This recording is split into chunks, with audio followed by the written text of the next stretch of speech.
Subscribe कीजिए F study class channel को और बेल आइकन को दबाइए लेटेस्ट वीडियो सबसे पहले देखने के लिए।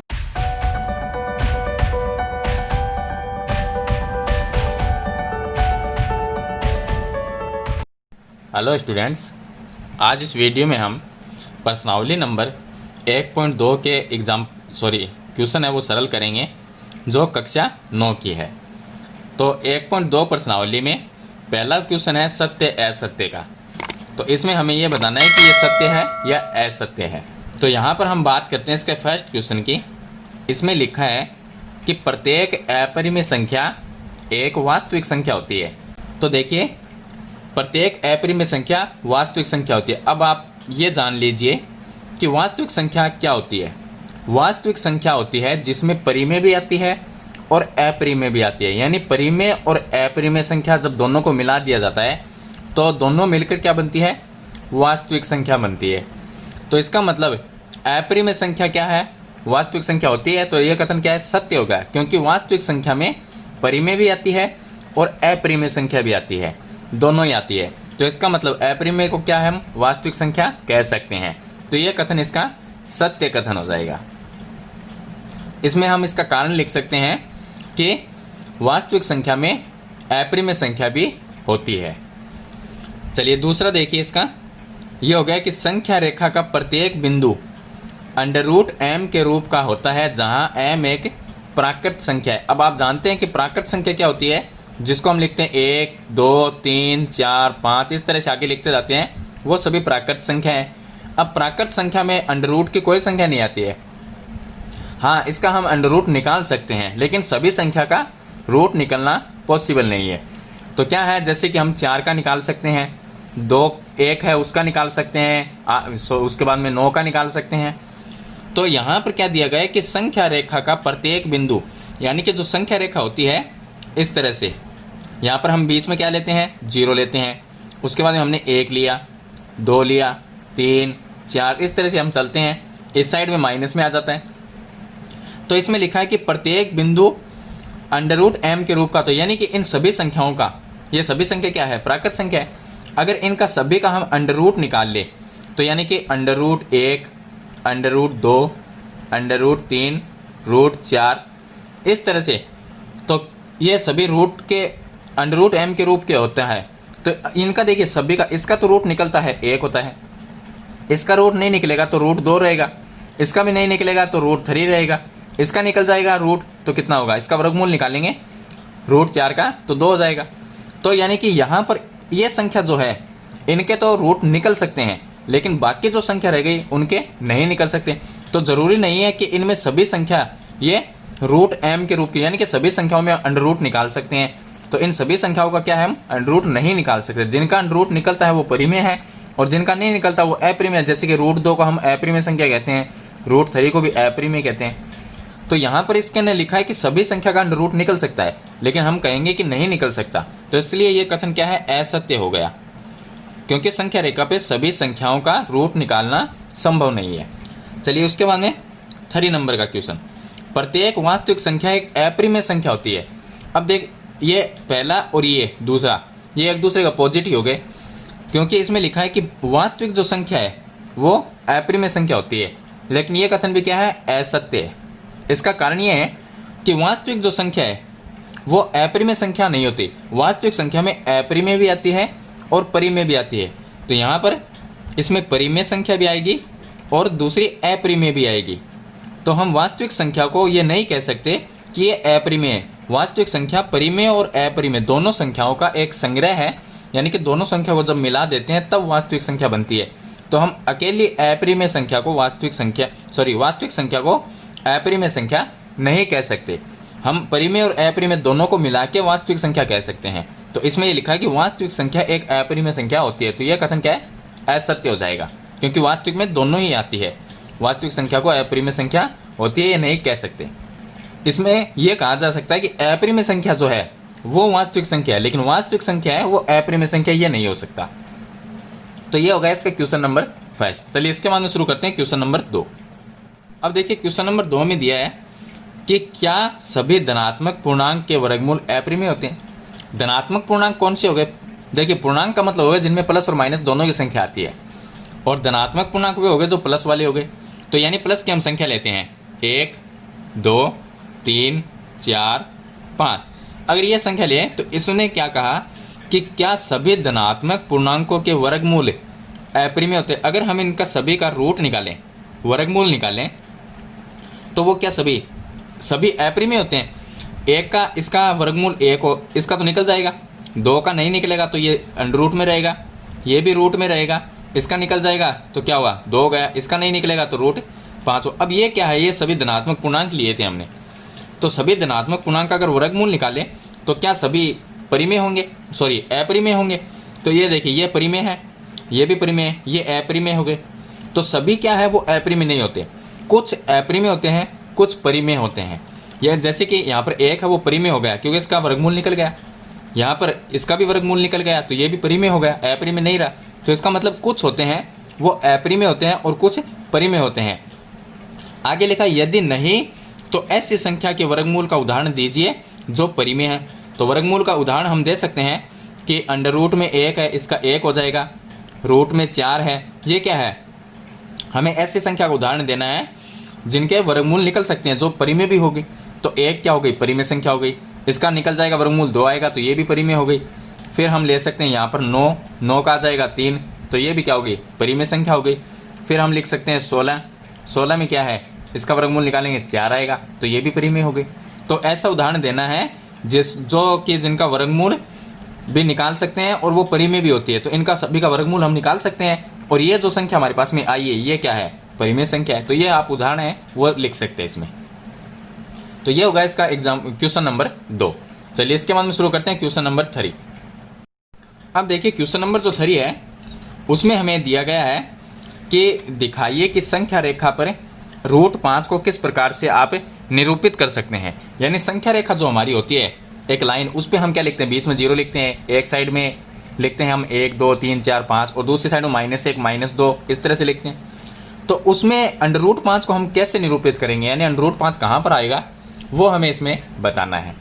तो चलिए अंडर रूट 5 को हम किस तरह से लिख सकते हैं, उसके लिए हम क्या करेंगे, सबसे पहले जो रूट 5 हमें दिया गया है इसमें क्या हम पाइथागोरस प्रमेय लगाएंगे।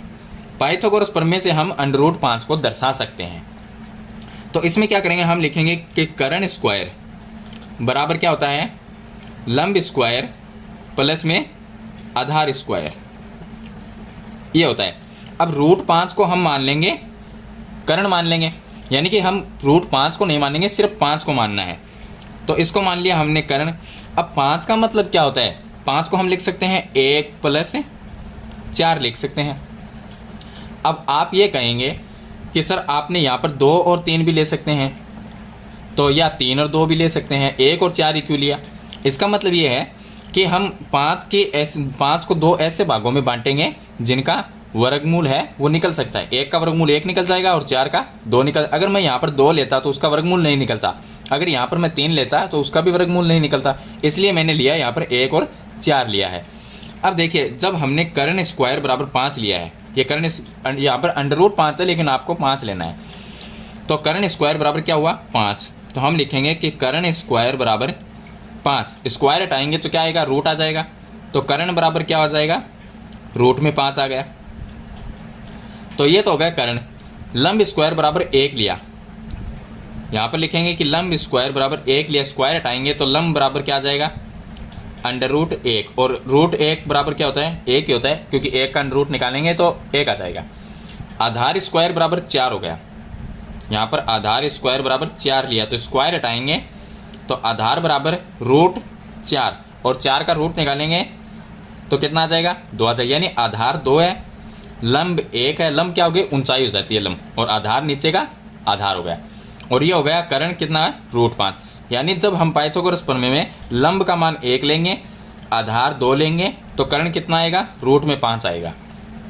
चलिए इसको अब दर्शाएंगे कैसे वो ध्यान देना है। आधार अपने को लेना है 2 लेना है, तो हम एक संख्या रेखा पर दर्शाना है इसको, तो संख्या रेखा बनाएंगे पहले।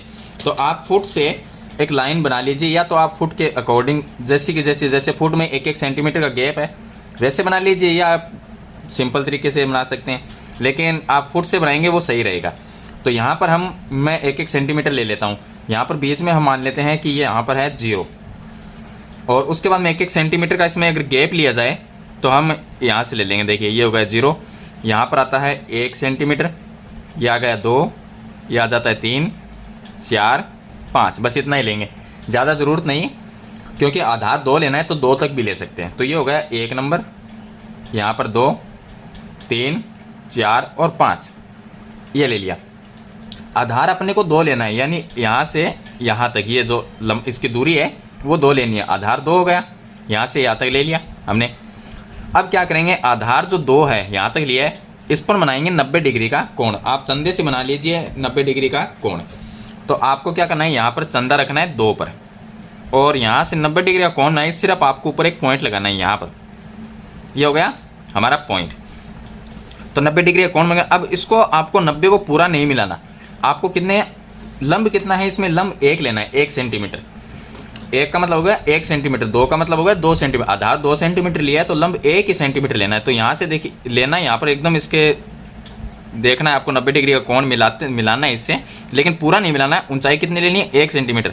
तो मैं यहाँ से 9 और 10 के बीच में कर लेता हूँ इसको, कितना भी कर लीजिए, 7-8 के बीच में जो भी 1 सेंटीमीटर रखना है। तो यहाँ से ये हो जाता है 1 सेंटीमीटर, और साथ में ये बन गया 90 डिग्री का कोण, क्योंकि ऊपर से 90 डिग्री का कोण बनाया था हमने, ये बन गया। अब इसमें क्या करेंगे कि ये जो पॉइंट आया है इसको नाम देते हैं हम A नाम दे देंगे, ये पॉइंट है वो B हो गया, ये पॉइंट है वो C हो गया। अब क्या करेंगे, C को और A को, जो 0 पॉइंट था यहाँ पर, इसको दोनों को मिला देंगे। तो C से A को मिलाएंगे, तो देखिए यहाँ पर ये इस तरह से मिल गया। तो नीचे वाला तो क्या हो गया, आधार, ये जो BC है ये क्या हो गया, 1 सेंटीमीटर लिया था, और ये नीचे वाला कितना लिया था, 2 लिया था। 2 और 1, आधार और लंब, अगर आधार 2 लिया जाए, लंब 1 लिया जाए, तो कर्ण कितना आएगा, रूट में 5 आएगा, जो हमें दिया गया है, अंडर रूट में 5 आएगा। अब इस 5 को, अब ये 5 तो ये लाइन है ऐसे वाली, अंडर रूट 5 है, लेकिन ये अभी संख्या रेखा पर नहीं आई है, तो ये तो संख्या रेखा से बाहर हो गई। तो हमें तो सिर्फ इस संख्या रेखा जो है इस पे दर्शाना है इसको। तो कैसे करेंगे, AC जो है रूट 5, उसको हम प्रकार से नाप लेंगे, और नाप के यहाँ पर एक चाप काट देंगे। चलिए हम प्रकार से इसको नापते हैं। तो देखिए यहाँ से आपको A और C, इसकी जो दूरी है वो नापनी है आपको। तो आपको प्रकार है वो AC के बराबर रखना है। तो देखिए ये हो गया AC के बराबर, AC के बराबर हो गया। अब A पर आपको प्रकार को रखना है, और C इसके बराबर हो गया। यहाँ पर इतने खोलने के बाद में यहाँ पर संख्या रेखा पर दर्शाना है, तो नीचे की तरफ हम इस तरह से एक चाप काट देंगे। इस तरह से हमने चाप काट दिया। अब ये चाप जहाँ पर कटता है इस संख्या रेखा वाली लाइन पे, यहाँ पर कटता है, इस बिंदु को नाम दे देंगे हम D। ये D हो गया। तो A से A क्या था, 0 था, और यहाँ पर D आ गया। तो AD जो इसकी लंबाई है वो संख्या रेखा पर, अब यहाँ पर D क्या है, संख्या रेखा पर आ गया। तो इसका मतलब AC और AD बराबर है। तो AD और AC क्या है, बराबर। AC का मान अगर रूट 5 है तो AD का भी कितना होगा, अंडर रूट में 5 होगा। और AD है वो कहाँ पर है, संख्या रेखा पर है। तो इसका मतलब ये जो पॉइंट है वो क्या आएगा, 2 और 3 के बीच का ये जो पॉइंट आ रहा है, ये D वाला, इसमें क्या है, अंडर रूट 5 हो जाएगा। तो ये होगा यहाँ पर अंडर रूट में 5। इस तरह से आपको दर्शाना है इसको। इसके अलावा आप अगर समकोण, यहाँ पर हम कर्ण पाइथागोरस प्रमेय लगाएंगे, समकोण त्रिभुज बनाएंगे, तब हम रूट की संख्या को दर्शा सकते हैं। अंडर रूट 2 भी दर्शा सकते हैं, 3 भी दर्शा सकते हैं। लेकिन अगर यहाँ पर हम समकोण त्रिभुज ना बनाए, अगर ऐसे दर्शाना चाहें तो ऐसे हम नहीं दर्शा सकते, क्योंकि संख्या रेखा पर हम एक जो हमारी गिनती होती है उसको लिखते हैं हम, 1 2 3 4 5 इस तरह से लिख सकते हैं, रूट की संख्या नहीं लिखते।